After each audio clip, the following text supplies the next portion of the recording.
والصلاة والسلام على سيدنا محمد وعلى آله وأصحابه أجمعين أما بعد. قال الله تبارك وتعالى في كلامه المجيد والفرقان الحميد: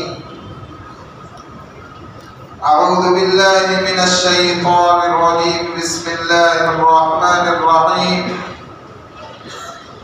وَلَنَبْلُوَنَّكُمْ بِشَيْءٍ مِّنَ الْخَوْفِ وَالْجُوعِ وَنَقْصٍ مِّنَ الْأَمْوَالِ وَالْأَنفُسِ وَالثَّمَرَاتِ وَبَشِّرِ الصَّابِرِينَ. صدق الله العظيم. وقال النبي صلى الله عليه وسلم: إذا أحب الله عبدا ابتلاه فإن أحبه الحب البالغ اقتناه. معزز و مکرم سامعین،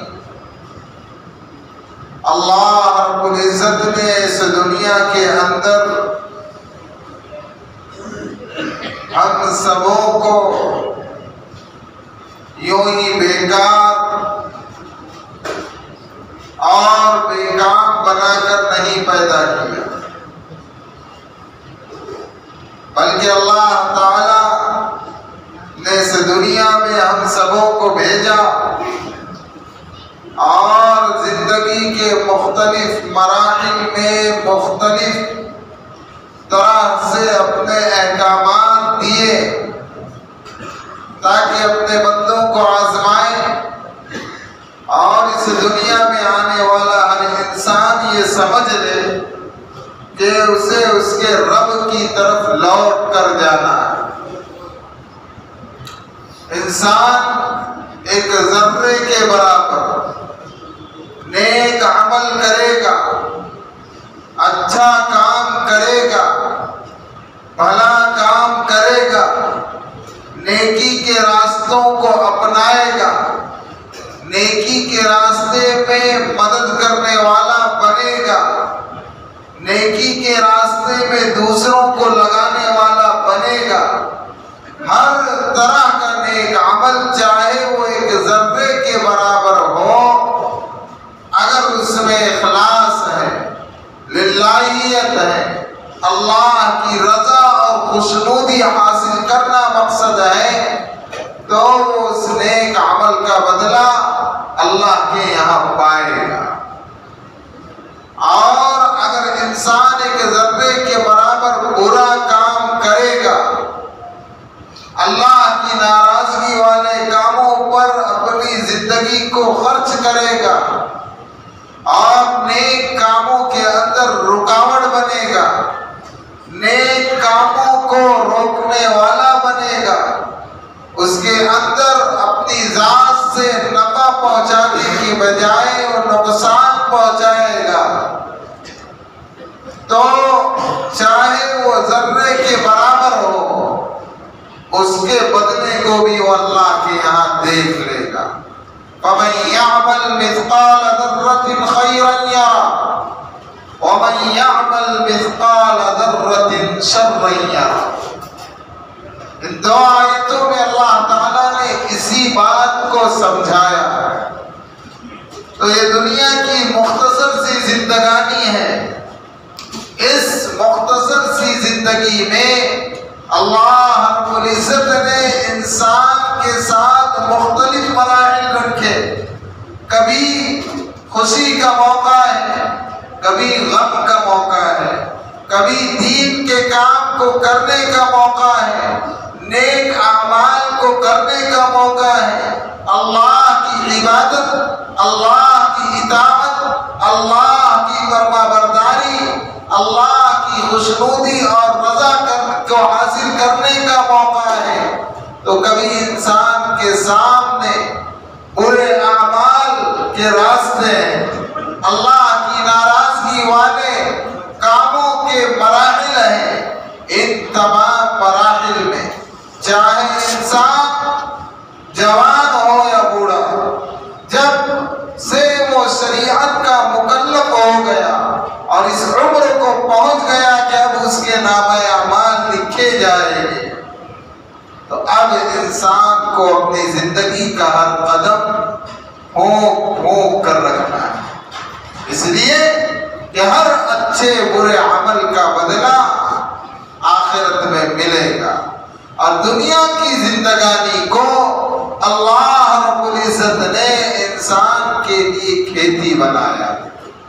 پیارے آقا حضرت محمد الرسول اللہ صلی اللہ علیہ وسلم نے ارشاد فرمایا الدنیا مزرعۃ الآخرہ، کہ دنیا کی زندگی آخرت کے لیے کھیتی کی مانند، ہمیشہ ہمیشہ رہنے والی زندگی، ہمیشہ باقی رہنے والی زندگی، کبھی فنا نہیں ہونے والی زندگی تو آخرت کی ہے، لیکن اس کا دار و مدار اسی دنیا کی زندگانی کے اوپر ہے۔ اس لیے دنیا کی زندگانی اللہ نے دی ہے تو اس کا ایک ایک لمحہ، ایک ایک پل، ایک ایک آن اللہ کی رضا کے مطابق گزرے، اللہ کی خوشنودی والے کاموں میں گزرے، اللہ کی ناراضگی والے کاموں سے انسان دور رہے۔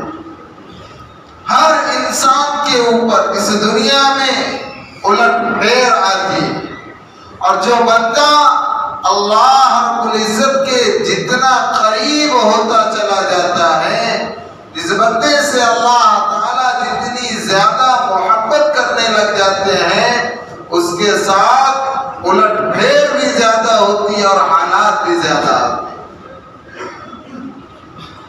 اور اس کے ایک نقطہ علماء نے لکھا ہے کہ ایسا کیوں ہوتا ہے، فرمایا کہ اللہ تعالیٰ اس بندے کے اوپر سخت حالات، سخت الٹ پھیر، زیادہ حالات اور زیادہ الٹ پھیر ڈال کر اس بندے کے صبر کا امتحان لیتے ہیں، اور اس کے صبر کی بنیاد پر اس کے درجات کو اتنا بلند کر دیتے ہیں جتنا وہ کئی مہینوں کی عبادت سے نہیں جا سکتا۔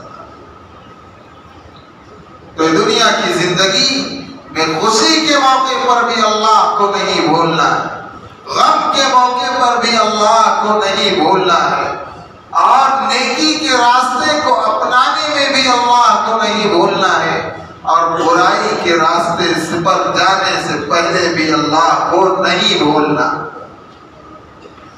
پھر ایک بات یاد رکھیے کہ ہم اگر غور کریں تو اس پوری کائنات کے اندر اللہ نے جتنا ماحول بنایا ہے، حضرت آدم علیہ السلام سے لے کر اب تک اور قیامت تک اربوں کروڑوں انسان، ملینوں انسان اس دنیا میں آئے اور اس دنیا سے چلے گئے۔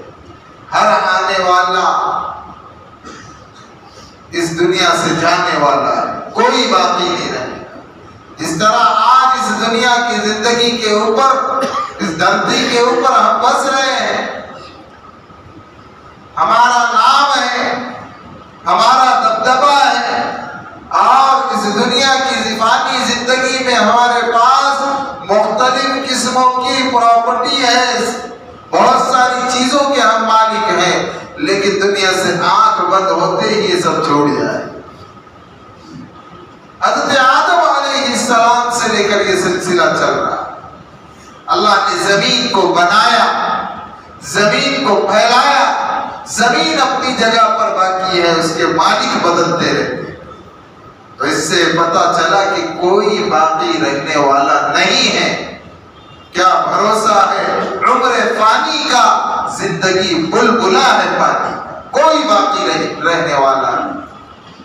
تو اس پوری کائنات میں حضرت آدم علیہ السلام کی اولاد میں جتنے بھی انسان آئے،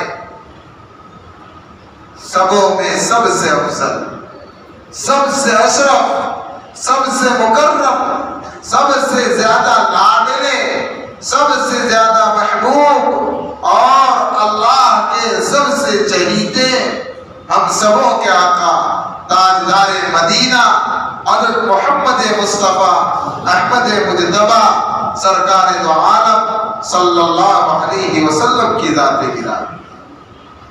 اگر ہم احادیث کا مطالعہ کریں گے، قرآن مجید کی آیتوں کی تفاسیر کو دیکھیں گے، دینی کتابوں کو دیکھیں گے، تو ہم اس نتیجے پر پہنچ جائیں گے کہ سب سے زیادہ اس دنیا کے ماحول میں، اس دنیا کے مراحل میں سب سے زیادہ امتحانات اور سب سے زیادہ الٹ پھیر ماحول کی اور سب سے زیادہ حالات اس دین کی خاطر اگر کسی کے ساتھ آئے ہیں تو پیارے آقا حضرت محمد رسول اللہ صلی اللہ علیہ وسلم کی ذات گرامی۔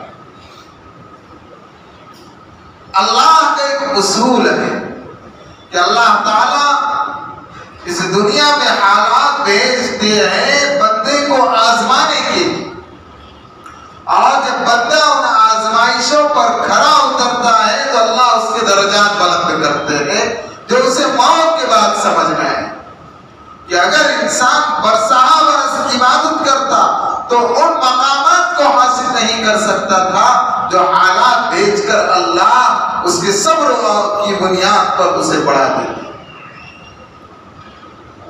اللہ کے نبی علیہ السلام پر کیسے حالات آئے؟ یہ طائف کی وہ سرزمین آج بھی گواہ ہے کہ سرکار مدینہ پیارے آقا حضرت محمد رسول اللہ صلی اللہ علیہ وسلم کی جوتیاں خود سے لہو لہان ہو گئی،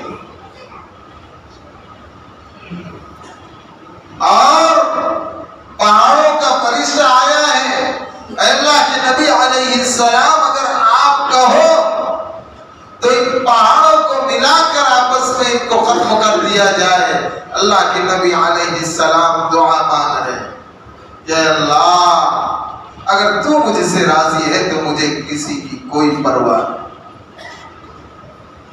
غزوہ احد میں دندان مبارک شہید ہوئے،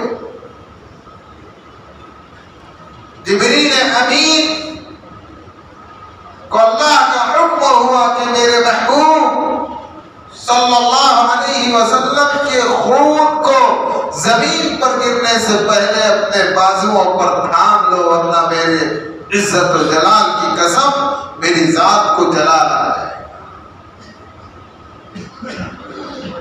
اور ادھر اللہ کے نبی علیہ السلام فوراً دعا مانگ رہے۔ کیا دعا مانگ رہے؟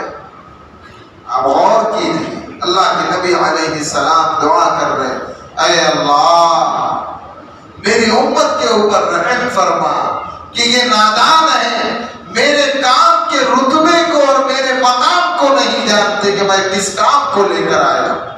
ڈر تھا کہ اللہ کے نبی علیہ السلام تو صبر کر لیتے، لیکن کہیں پیارے آقا علیہ السلام کے دانتوں کے شہید ہونے کی وجہ سے اور خون کے بہنے کی وجہ سے اللہ کا عذاب نہ آئے، اللہ کا قہر نہ آ جائے، تو اللہ کے نبی علیہ السلام دعا مانگ، اے اللہ میری امت پر رحم فرما، یہ نادان ہے، یہ نہیں جانتے۔ اللہ کے نبی علیہ السلام مسجد نبوی میں بیٹھے ہوئے، ایک دیہاتی بدو آیا اور دروازے سے داخل ہوتے ہی اس نے چلانا شروع کیا، یا محمد یا محمد، اے محمد، زور زور میں چلا۔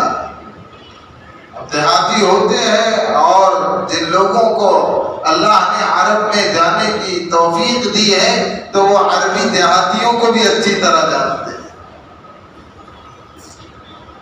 اور قرآن مجید کی آیت ہے سورہ حجرات میں اللہ فرما رہے ہیں، یا ایھا الذین آمنوا لا ترفعوا اصواتکم فوق صوت النبی۔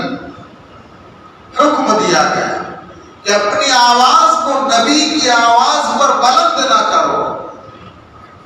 وَلَا تَجْهَرُوا لَهُ بِالْقَوْلِ كَجَهْرِ بَعْضِكُمْ لِبَعْضٍ أَن تَحْبَطَ أَعْمَالُكُمْ وَأَنْتُمْ لَا تَشْعُرُونَ. کہ کہیں اس عمل کی وجہ سے تمہارے اعمال خبط نہ کر دیا جائے اور تمہیں سمجھ بھی نہ ہو، یعنی تمہارا کیا کرایا نیک عمل بھی ضائع ہو جائے. تو نبی علیہ السلام کی آواز کے اوپر اپنی آواز بلند کرنا مومن کے لیے نقصان دہ. اب وہ دیہاتی آیا، وہ زور زور میں چلا رہا ہے. اللہ کے نبی علیہ السلام نے دیکھا کہ اسے تو معلوم نہیں، صحابہ لب کے، لیکن پیارے آقا صلی اللہ علیہ وسلم نے اس سے بھی زیادہ تیز آواز میں کہا کہ لبیک، میں حاضر ہوں. یعنی اس کی آواز کے اوپر اپنی آواز کو بلند کر دیا. اب سمجھ رہے باریکی کو؟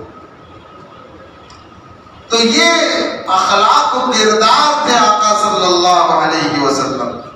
لیکن اس کے باوجود وہ جس دین کو لے کر آئے تھے، اس دین کے اندر انسانوں ہی کی دنیا اور آخرت کی کامیابی تھی. ان حالات میں کام کیا ہے اور لوگ اس کو نہیں سمجھ رہے. ارے ہمیں کوئی چھوٹا کام کرنے چلے جائے دین کا تو ذرا دیکھیے کہ کیسے حالات بنتے ہیں. اور اب اس پر غور کیجئے کہ اللہ کے نبی علیہ السلام کا چھوٹا سا کام نہیں تھا کہ بھائی ایک مختصر سی سوسائٹی کے اندر ہو، یا ایک محلے کے اندر ہو، یا ایک شہر کے اندر ہو، یا ایک ڈسٹرکٹ کے اندر ہو. ایسا نہیں تھا، بلکہ جس دین کو لے کر آئے تھے یہ پوری دنیا کے لیے تھا اور قیامت تک کے لیے تھا. اس کو پھیلانا تھا، پہنچانا تھا. تو ہم غور کر سکتے ہیں کہ حالات کیسے رہے ہو، کیسے سخت حالات. اللہ کے نبی علیہ السلام کو سازش کے ذریعے سے بلایا گیا اور ایک چٹان کے نیچے بٹھایا گیا. اور سازش یہ تھی کہ جیسے ہی یہ بیٹھیں گے اور مشغول ہوں گے اس چٹان کو گرا دیا جائے اور نعوذ باللہ اللہ کے نبی علیہ السلام کو ختم کر دیا جائے. اللہ کے نبی علیہ السلام نکلے ہیں، سازش کا شکار ہو جائے. لیکن جب اللہ تعالیٰ کی مدد شامل حال ہو اور بندے کے اندر اخلاص ہو، اللہ کی رضا اور خوشنودی حاصل کرنا مقصد ہو، تو پھر اللہ تعالیٰ کی تائید اور نصرت بھی ساتھ ہوتی ہے. جبریل امین کے ذریعے اللہ کے نبی علیہ السلام کو باخبر کر دیا. اللہ کے نبی علیہ السلام وہاں سے ہٹ گئے. ہجرت کا موقع ہے، نبی شہر میں رہتے ہیں. جب تک اللہ کا حکم نہ ہو، کوئی بھی نبی اللہ کے حکم کے بغیر اس شہر کو چھوڑ کر ہجرت نہیں کر سکتا. اور جب حالات بالکل آخری درجے کو پہنچ جاتے ہیں، اس وقت تو اللہ کی جانب سے حکم ہوتا ہے کہ ہجرت کرو، اب اس شہر کو چھوڑ دو. اللہ کے نبی علیہ السلام کے حالات کا ہم اندازہ لگا سکتے ہیں کہ مکہ المکرمہ سے ہجرت سے پہلے حال یہ تھا کہ ابھی اپنے مکان میں ہے. کفار نے میٹنگ جب بلائی، دارالندوہ میں جمع ہوئے اور اس میٹنگ کے اندر شیطان ایک بزرگ کو شیخ کا لباس پہن کر آیا، حلیہ بنا کر. حدیث شریف میں ہے. اور اس نے مشورہ دیا کہ آپ کوئی ایک قبیلے کا آدمی جا کر نعوذ باللہ اگر اللہ کے نبی علیہ السلام کو ختم کرے گا تو یہ پورا قریش، بنو ہاشم، اللہ کے نبی علیہ السلام کا خاندان اس سے بدلے کے لیے کھڑا ہوگا. لہذا آپ لوگ یوں کریں کہ اپنے اندر سے ہر قبیلے کے ایک نوجوان کو چنیں.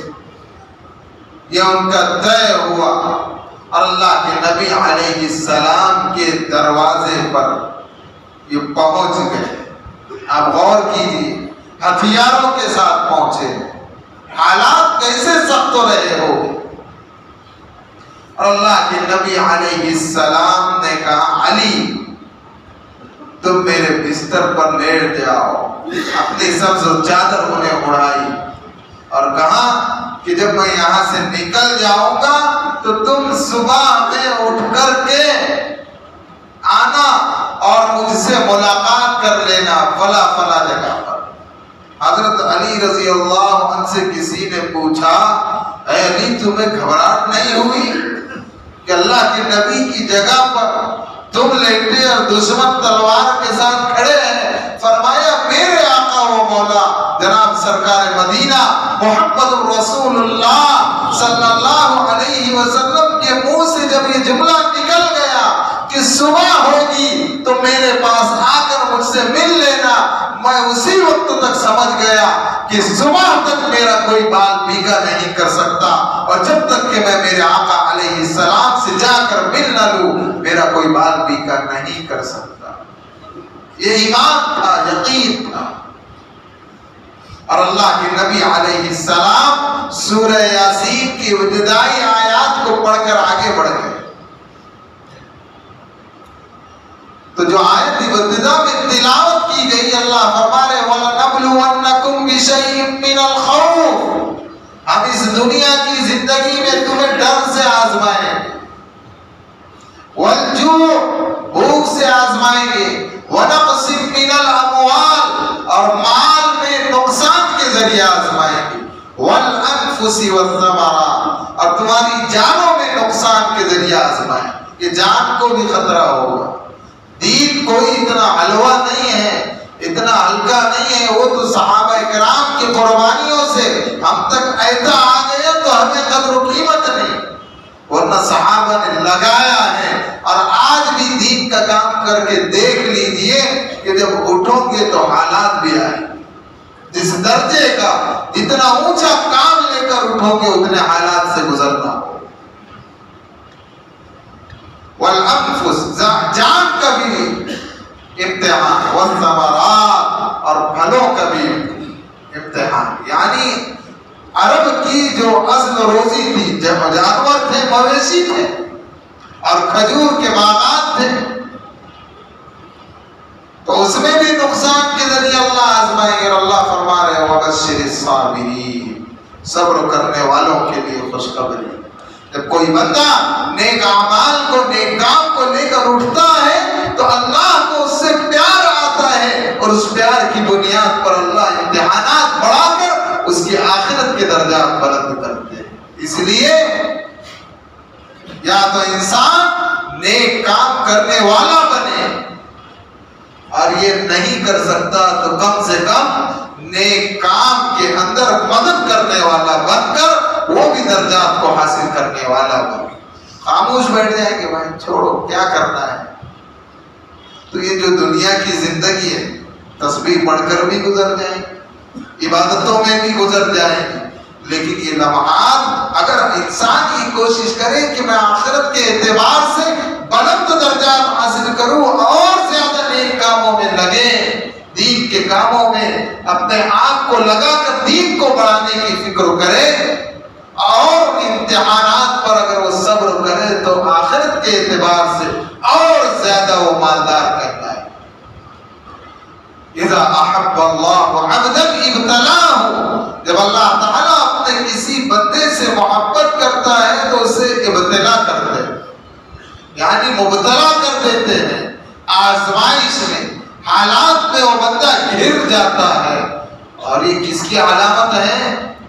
محبت کی علامت۔ اللہ کے نبی علیہ السلام فرماتے فَإِنْ أَحَبَّهُ الْحُبَّ الْبَالِغِ اقْتِنَاهُ، اور فرمایا کہ جب اللہ اپنی محبت کی انتہا کو پہنچ جاتے ہیں تو اس بندے کو اقتنا کر دیتے ہیں۔ صحابہ نے پوچھا مَنِ اقْتِنَاهُ یا رسول اللہ، اللہ کے نبی علیہ السلام یہ اقتنا کیا ہے؟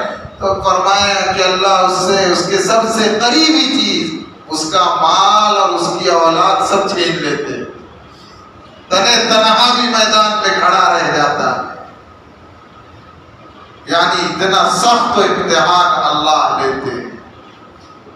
لیکن ایک بات پتے کی آپ کو بتاؤ کہ اگر ہم خلوص اور للہیت کے ساتھ اللہ کی رضا کے لیے کہ ہمارے آخرت کے بھی درجات بڑھ جائے، اللہ کی رضا کے لیے کام کو لے کر اٹھتے ہیں، حالات تو آتے ہیں لیکن دل کو اللہ سکون دیتا ہے، دلی طور پر اللہ مضبوط رکھتا ہے.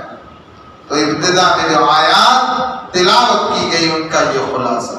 اب قرآن مجید میں دوسری جگہ اللہ فرما رہے انما یعمر مساجد اللہ من آمن باللہ والیوم الآخر.